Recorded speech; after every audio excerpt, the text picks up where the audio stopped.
Hi everybody, welcome back. Chris Pratt has gone from sitcom actor to Hollywood action megastar, and now he's making movies. He is both producing and starring in a new streaming movie. It's called The Tomorrow War. Our TCL movie guy, Paul McGuire Grimes, sat down with the cast, but Chris Pratt, like most stars Paul talks to, he got a little distracted. A little distracted. Are those books or DVDs behind you? They're all DVDs. It's our big movie collection behind us. Nice work. Yeah, thank you. I appreciate it. 30 years in the future. We are fighting a war. Our enemy is not human, and we are losing. Yvonne, Chris is no stranger to doing the big CGI heavy blockbusters, but for people that basically know you from The Handmaid's Tale, how did the military training and the CGI work? What did you think of that, and did it come easy to you? Well, the military stuff was okay, you know, because I mean, I have a background. Pre my handmaid's life, I had a big, long background in stunt and action work and green screens and stuff. So I was really excited to get back into that world. I'm not gonna hide. I'm gonna fight. It's not even loaded. Yeah, well, yeah, it's not loaded. It's a pressurized cabin. Why would I load it in the cabin? The bullet goes in thing and everybody's sucked out. Now, you get to be kind of the comedic relief in the Tomorrow War. Were you allowed to improvise in a film like this? And did you ever try to make Chris Pratt break and to see who could break first at all? You know, I think not a whole lot of improvisation in like a movie like this with the stakes are so high and like, you know, and like the budget, you know, every minute feels like it costs $100,000.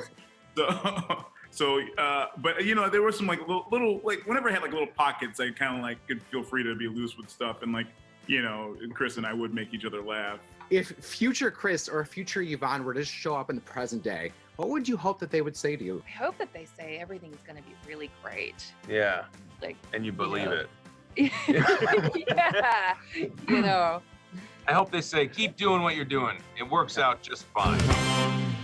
Clearly, Paul, they spent all the money on the movie because they didn't spend any money for the background of their interview set. That was fun to watch. How did you enjoy talking with them? Well, I think that was some money wasted on the movie. Oh, wait. I was beyond disappointed in this movie. Oh, boy. It's 2 hours and 18 minutes. It's very much like The Terminator meets Independence Day, and it kind of has this video game quality. They're running, they're fighting. They're running, they're fighting. There's big aliens, and that's about it. It seemed like some funny little bits. Well, Sam Richardson's actually funny. He's the comedic banter in there. Yeah. But Chris Pratt, I think, is trying way too hard to just play rugged action hero. Oh. He's void of So you don't get personality. the comedic relief that you get in Guardians of the Galaxy. Because he has so much personality. He does, and you see it at the beginning as he's kind of like pondering his future, and then it goes away. Once he's like gets sent into the future to fight these aliens, it all goes away, and then it's just alien fights for 2 hours. Oh, man. There's some twists, some turns, some reveals, but by that point I was like, I do not care. Is anybody gonna like this? I think that the teens and the preteens, I mean, it has that kind of big 4th of July apocalyptic feel that I kind of, the movies I grew up on, so maybe they will like it. Yeah. But I think they would check out after a while. How many ticket stubs, Grumpy 1.5 out of 5 ticket stubs. Wow. Sorry, like I was just so disappointed. Yeah, that's tough because you can like those people, but Yeah. and you can think they probably work really hard, but maybe it just didn't come together. Yeah. I don't know, Chris Pratt, kind you'll of be a mess. fine. You'll make something great. Plenty of next Marvel time. movie.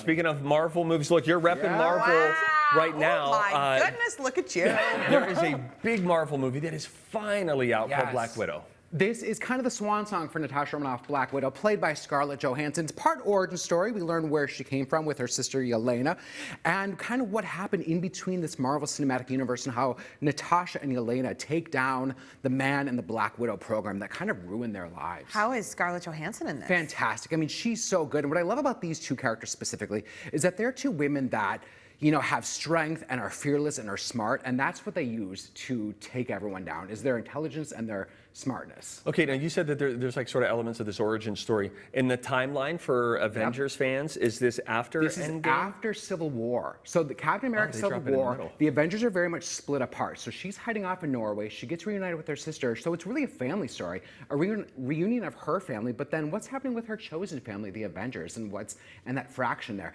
And there's fantastic banter between the two of them. Florence Pugh will be your next fan favorite Marvel character. Oh, that's awesome. David Harbour from Stranger Things plays their dad. Yeah, we love him. He was here. He's the best. How many ticket stubs for this? 4 out of 5. Okay, very strong. Fantastic. Okay, yes. one more. Summer of Soul. Best movie I've seen all year. Wow.